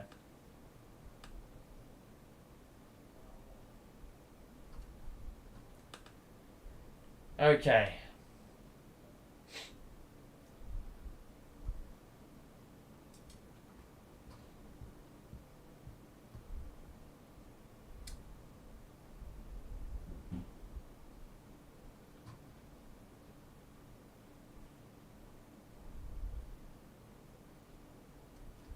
So plays resumed. Kyrie. KD. Back to Kyrie. Guarded by Plumlee on the wing. Cross. Shake and bake. Got it. 2 more for Kyrie in the mid-range. He is deadly. Saucy dribble package there. Now LaMelo, wraparound pass to Washington, top of the key. Floater is good. And right now the defense is a bit lackluster, man. Hornets are making the ball move, so sort of stretching our capabilities a little bit, but I think it will start with making shots. Royce in the corner. Kyrie, the give and go, and the layup. I thought he was getting ready to throw that down. He had some serious verticality. And he doesn't usually get up that high, so I was expecting a little bit more there. LaMelo nearly complicated his own dribble. Got it to Hayward. He missed it. Rozier with the rebound. It landed in his lap. He rolls it out to the corner. Drive down the middle. Kick out to Washington for 3. The 3 is short. The rebound by Kyrie. Off hands. Through the middle. Block. Ben. Got it, +1. And look, it was a bit about luck there. And Ben did excellently well there. On the receiving end of a bit of luck after, that defensive rebound also looked a little bit ropes. Royce didn't gather it, and it could have compromised Kyrie's ability to get that rebound and push the pace. But, I mean, look at the result. We're back to a double-figure lead once again. It gets a little bit more comfy once again. It will be Ben shooting the free throw, and as expected, that is off, and it will be the Hornets rebounding. Rozier, the layup is good, and it's been a much more fluent, free-flowing third quarter. KD for 3, that's good, in rhythm, and the lead back up to 11 once again. So LaMelo, Plumlee, going to drive on Clax. Picked up his dribble. Had to be careful he didn't give away a travel. LaMelo again, he's feeling it. He missed that three-pointer. KD on the end of the defensive rebound after it ricocheted sky high. KD, oh my goodness. KD is a little bit sore. Held his knee, but he seems to be okay. Excellent work to get past Washington, and then, gee, that landing was a little bit ropes. I mean, a bit scary. It almost looked like his right leg was going to be bent and caught under him. That would have been pretty nasty, but he's okay. And free throws coming up. Apparently, Nets have 7 players shooting 90% from the line and 2 at 50%. Yeah, that is true. I actually looked at the shooting splits for the entire team the other day, and there's like a ton of players from the field shooting above 50%. Basically, the whole roster is nearly shooting 35% from 3. I mean, out of all the players getting meaningful minutes, and then from the field, yeah, it's off the charts. I mean, there's a reason in this win streak we've been the #1 offense in the entire league. I don't know what LaMelo Ball was trying there. No look to Plumlee, who kicked it out to Rozier in the corner. He's going to have to shoot it. LaMelo. Oh, come on, man. LaMelo drew the foul. Ben slapped him on the arm, supposedly. It will be 3 shots. What the hell does LaMelo want a challenge for?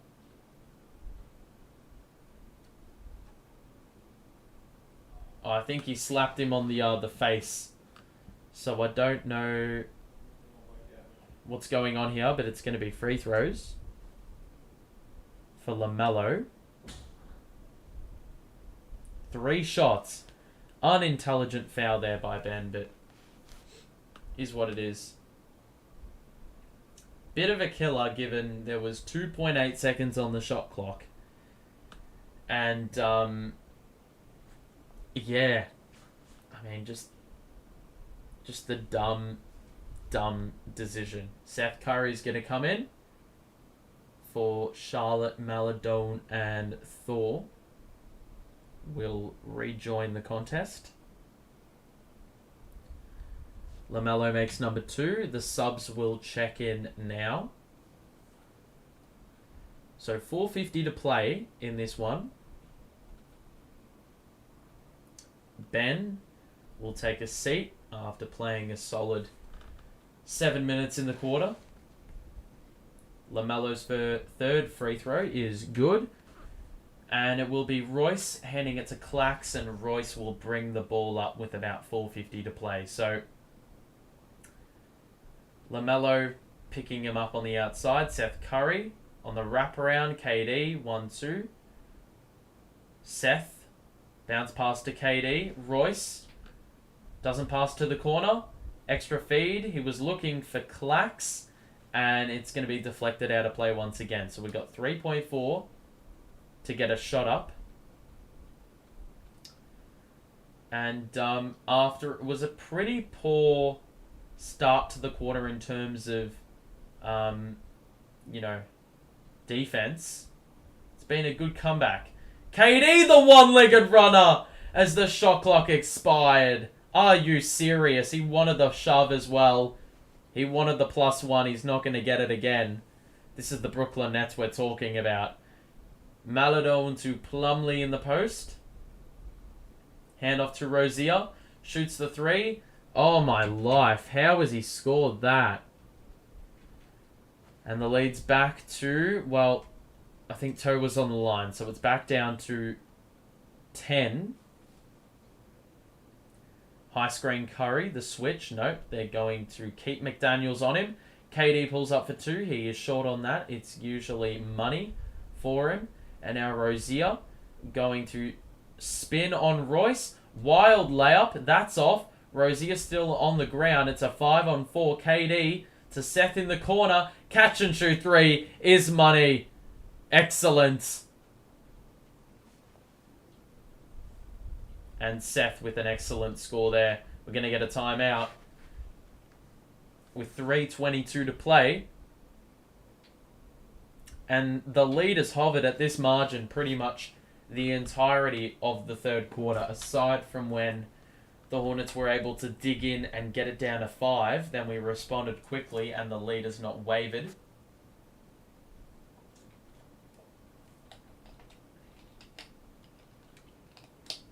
So, overall, I mean, it's been a pretty good performance. We've been under control the entirety of the way. Every single Charlotte push has been responded to with a little bit of a response of our own. So, yeah. Good vibes only. Good vibes only. If you are enjoying the stream, make sure to drop a like. And subscribe if you are new. We're trying to get it to 850 subs by the end. So if you want to stay notified for every stream I do, make sure to do that. Our next stream will be in a couple of days. Yeah. When we play the Spurs. So, should be good. I mean, at this rate, we will be going for win number 12 in a row. If we can get the job done there. So, we'll see how we go.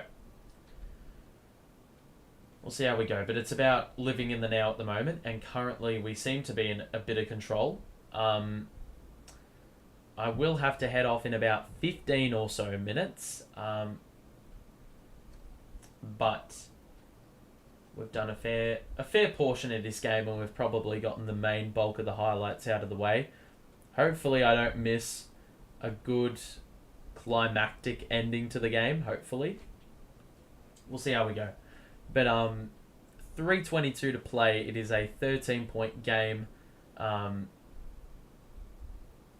Third quarter, we'll see how we go. Right now, you know, the Hornets in this quarter have been much, much better. They've been able to knock down more of their 3-point shots, but they still have been outscored by 1 in the quarter. So, going to show how good our offense is, even on off nights.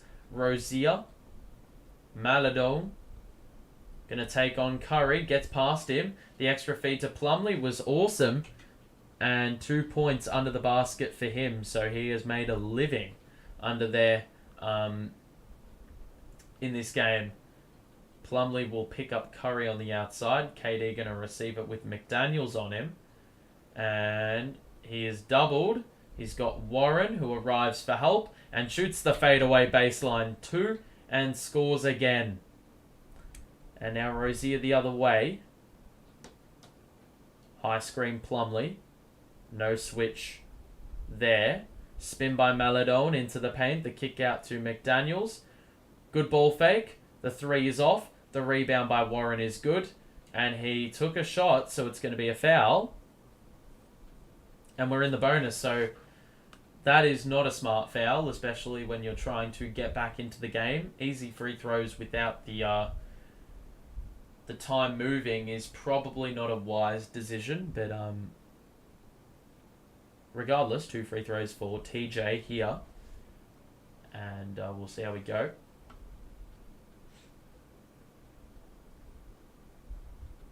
So TJ's first free throw is good.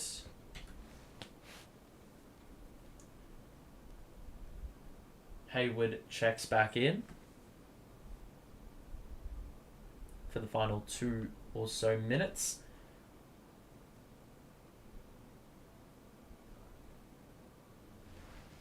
The second free throw by Warren is also good. So Maladone to Hayward. And now the pass to Thor in the corner. Posting up Utah. The kick out for Maladone, top of the key. Curry didn't even bother contesting that, and it seems like that was a somewhat wise decision given the shot was off. KD, I don't know what they're doing on the pick and roll, but luckily KD was off on that. You do not want to give him that much space. Williams under the basket. Utah does well to read the pass that was going to go to the corner, and now the Nets go the other way. KD pulls up for three again. That one is off, and he's really settled for a couple too many threes in this game. He's not shooting it well from the outside. How's Utah doing? Doing well. Picked up a lot of steals and has been really active on the defensive side more than anything. So that's been a positive, huge positive. Maladon with the spin, shoots the midi, well short on that. Good box out KD. Seth Curry going to bring it up quickly. And is he going to give it to a trailing KD? No, he's not. He's going to use the KD screen though. Drive. Pass to O'Neal. Utah in the corner. His money from there. And he knocks down the three. 1 minute to play. And we've got an 18-point deficit the Hornets will have to get themselves out of if they are any chance of winning this. Maladon left open again, and this time Seth Curry's punished for that hideous defense. So Seth Curry going to hold the play up, slow things down. He has been the prime ball handler with Kyrie off the floor. Utah again! Yes! Come on, fella. Let's go.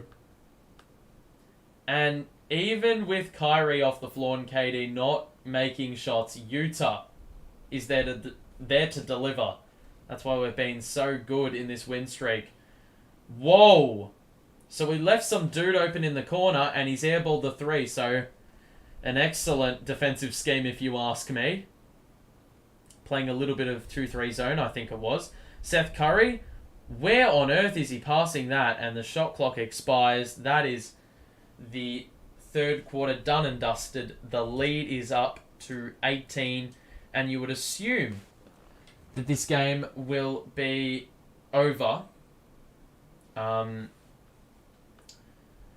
Should have hit Utah in the corner, guarantee would have gone in. Well, yeah, I mean, given he made his last two, you would expect the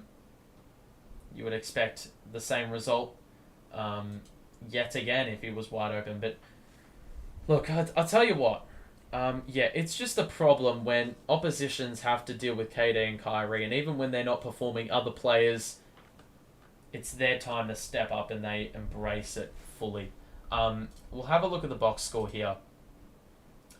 And you can see that the Hornets have had some pretty good contributions from their starting lineup. It hasn't been very efficient, but nonetheless, they've delivered somewhat. The shooting is still a bit ropes, but the three-point shooting got much better. And overall, as a team, they have assisted the ball extremely well. Moved the ball well. LaMelo's got 9 dimes. The Nets, sort of shooting it okay from three. I mean, it's below average, but overall from the field been nuts, and that is why we are shooting over 60% from the field in a game where it hasn't really seemed like that's the case. Utah's 11, and I'd argue he's been better defensively more so than offensively. Seth Curry with 8 as well, he's been welcomed. And Kyrie and KD shooting 9 of 15 each, both been somewhat inefficient from three, but it hasn't really mattered. Clax has a grand total of 4 blocks, and Utah's a grand total of 4 steals. And the free throw numbers, I mean, we've done well in getting to the free throw line there, and the Hornets, well, they're pretty even with us. Turnover count, we only had 1 in that quarter, and that's why we've been able to, make the lead ascend just a little bit. If we look at the turnovers for the Hornets, well, there were no turnovers from them in that quarter, or 1. So a pretty free-flowing third quarter, a lot of threes, not many turnovers, some good basketball overall. And that's probably the last time we will look at the box score for this year, if you are, wherever you are in the world, where the situation is that you haven't exceeded midnight yet. But obviously this is probably the last time we will look at the box score right there. We're about to begin the last quarter. We will do about 10 minutes of this, and then we will head off. But as always, thank you for the support and the engagement. So LaMelo misses a 3-pointer early. Jacked that one up pretty irrationally. Can we break the ton here? Seth Curry 3. That's off. It was a moving 3, that one. And now LaMelo the other way. Hayward going to shoot a 3. Warren gave him a bit too much space. Good box out. Clacks. Rebound Curry. So Kyrie, Curry. Gee, that's going to be tough to distinguish when I say Kyrie and Curry. So we've got TJ, Seth, Kyrie, Utah, and Clacks on the floor. That little dilemma we had at halftime with the foul trouble is no longer an issue. Kyrie got it here. He's blitzed. Gets past all that. That was a weird pass to Utah, and he was apparently standing on the sideline yet again. So a turnover for the Nets. And as we just mentioned, one of the keys to our success in the third quarter was the lack of turnovers in comparison to in comparison to the first half. I mean, practically non-existent. Washington to Williams in the paint. He missed the layup badly. The rebound is gathered by Brooklyn. And now Seth Curry. Kyrie is wide open. He passes to Warren. The extra feed is off on the 3. I think he knew he missed it. And he was trying to will that one in. So LaMelo for 3. Oh, that is a somewhat of a heat check, I guess you could say.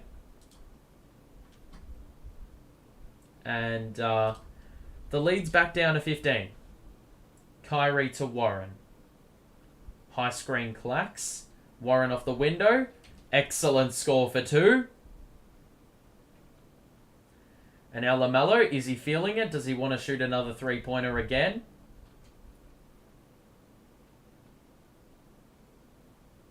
Hayward for 3. That's another 3-pointer, which you could say the shot selection is highly questionable. Kyrie, Warren down the middle, extra pass. He was looking for Seth. Not enough power on it.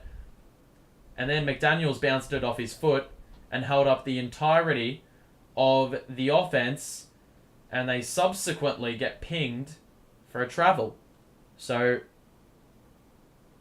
damn, in the last 5 games, Kyrie's averaging 14.5 points in the last quarter on 61% from the field, 45% from 3. So, if anything, this is going to shape up as a huge last quarter, provided it gets close. Let's hope it doesn't. Utah catch and shoot 3 in the corner.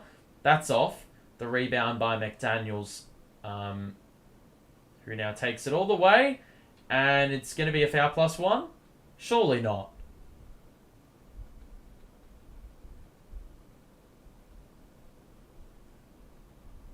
Yep, it's going to be 2 plus 1. And Sumner will pick up the foul there. Jordan, Pippen, Rodman, Kukoc versus Katie. Oh, that is bold. I don't really want to make any comments about any teams in the 90s because I didn't really watch them play and I'm not educated enough. I've said this in the past. I'm not going to make comments on something that I'm not very educated about. It seems a bit naive. Kyrie. For 3, that's a heat check. That's off. Good rebound by LaMelo, who tapped it to Washington, and he gets it back. LaMelo, kick out to Hayward in the corner. Good move, spin, extra feed. Williams under the basket, lost it. Utah swoops, steal number 5. Transition, Warren is fouled, and it will be 2 shots.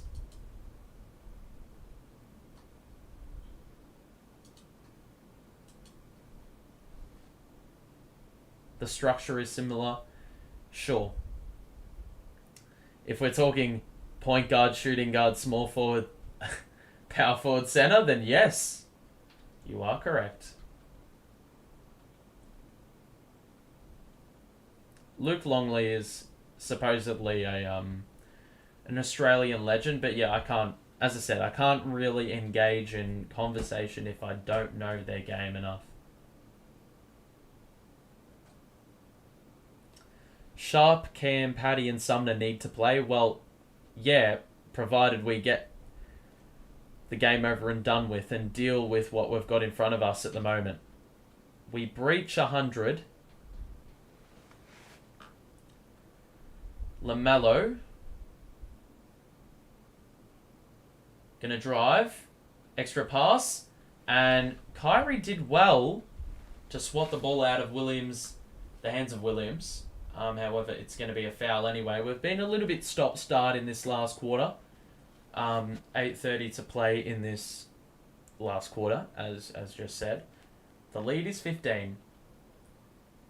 The deficit has been reduced. First free throw is good. Feel bad for Cam. He is so gifted offensively, but he doesn't help us with our defensive scheme. Well, he doesn't even help us with our offensive scheme because he's so demanding with the ball. I couldn't even say a word there. He's so demanding of the ball with his offense because he loves to shot create. Oh my God, Sumner wasn't even looking there. Kyrie just passed it to Sumner when he wasn't looking, somehow landed in his lap, and he was able to score off the window. No fuss. Pass by Hayward was errant after he tried to find the roller. Sumner, alley-oop, excellent find, Royce. And we have a timeout. Excellent work. It was a good find. And Sumner, first the excellent score off the window without even needing to look at the basketball. And then the excellent little delicacy. That was the alley-oop from the Royce O'Neal feed. So, excellent stuff. We'll probably watch it to the halfway point of the last quarter, and then that's when I'm going to pull the plug.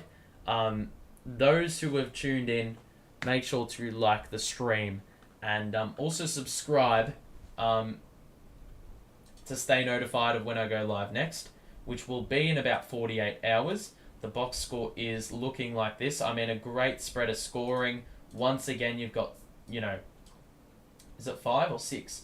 We've got 5 plays in double figures. We've got another 3 with 6 or more that could easily push that threshold of 10. The shooting is still excellent for the Hornets. You can see LaMelo with 23, but he's been jacking them up from the outside.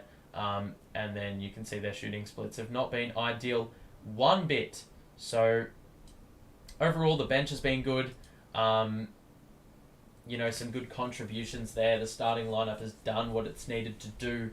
The personal foul situation. We've been a little bit more disciplined with our fouling in the second half. They were a little bit more trigger happy in the first half. So we've done well to, slow things down there. Or just quell their influence from on the inside. Because they were getting quite a few easy baskets. And especially for the bigs. I mean, they were getting it on a platter in the first half. And that's why Plumlee and Williams were getting quite a few buckets. Because, either we were going to foul them on the inside. Or we were going to just let him score an easy 2 because of that deterrence. Take Kyrie out now, please. I reckon at the 6-minute mark, if the game is above 20, then you pull the pen, and that's the game. Thank you for everything you do. I can't watch the game, but with your great commentary, it's as equivalent. No worries, my friend. That is the whole point. That is one of the primary purposes of the channel, or these streams specifically. So,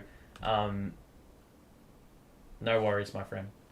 Thank you for your service. Thank you for just tuning in. Your service sounds like you were deployed by the army or some shit. You may very well have been. I don't know. Malado misses the floater. What? Wait. How on earth? I don't know if it was like a travel or what, but Clax with more rim protection. We somehow end up with the ball. I don't even know how that's happened, but Clax was pushed by Plumlee. We have another stoppage with 7:37 to play, and it's going to be Nets on the side. Lead is... Oh, it was a goaltend. That's what it was. That's why we got the ball out of seemingly nothing. So, 15-point game. Sumner. High screen Clax. Sumner going to drive. Kick out to Royce on the weak side. The 3 is good as the shot clock expires. And an excellent piece of offense there once again. LaMelo. Plumlee rolls. Good help. Plumlee gets the soft roll. And the lead's back to 16. Kyrie. Bounce pass to Clax. Sumner. Cross. Gets through. Easy 2. And LaMelo was not happy with that. I think he wanted a push off because he completely gave up on the defensive play. Now he spins. Excellent move. He missed the layup though, and Clax with the strong rebound.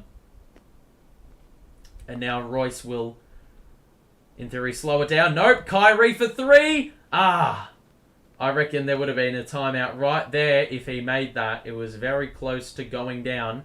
LaMelo, bullet feed. Blocked by Clax. Plumlee misses the layup. Clax is unbelievable, man.